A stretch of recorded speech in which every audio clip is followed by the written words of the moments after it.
तो पहला सवाल है समुद्रगुप्त के बारे में, जो एक जबरदस्त विजेता थे। सवाल ये है कि उन्हें इंडियन नेपोलियन किसने कहा था? सोचिए जरा। और सही जवाब है ऑप्शन बी, V.A. स्मिथ। अगर यही जवाब सोचा था तो क्या बात है, शुरुआत तो शानदार हुई है। तो आखिर स्मिथ ही क्यों?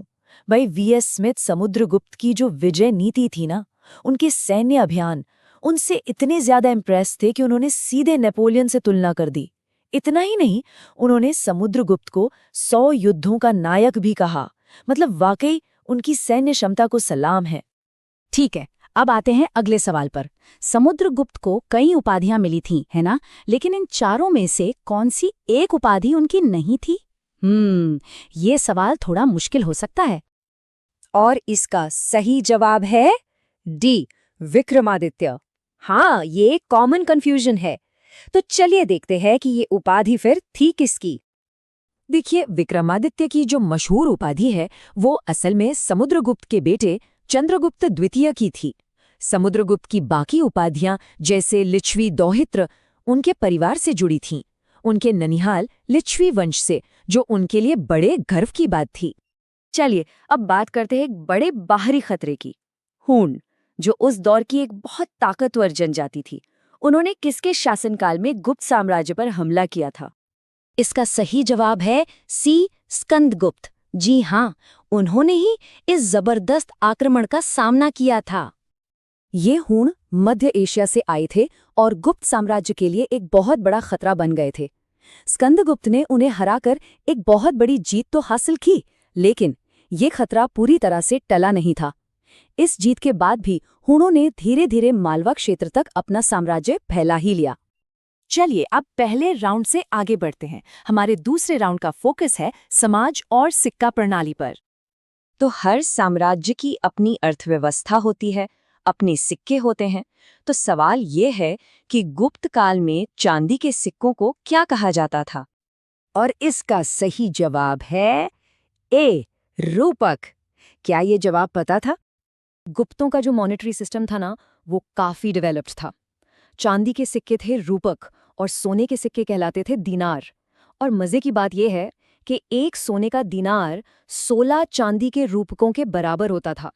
इससे हमें उनकी इकोनॉमी की काफी अच्छी झलक मिलती है। अगला सवाल समाज से जुड़ा है। विष्टि शब्द, इसका क्या मतलब था? ये उस समय के सोशल स्ट्रक्चर को समझने के लिए एक बहुत जरूरी शब्द है। तो इसका सही जवाब है बी, बंधुआ मजदूरी, जिसे फोर्स्ड लेबर भी कहते हैं। ये उस समय की सामाजिक सच्चाई का एक अहम हिस्सा था। तो ये विष्टि आखिर था क्या? ये असल में राज्य की तरफ से करवाया जाने वाला एक तरह का जबरदस्ती का श्रम था। ये हमें गुप्त काल का एक दूसरा, ज्यादा कॉम्प्लेक्स चेहरा दिखाता है।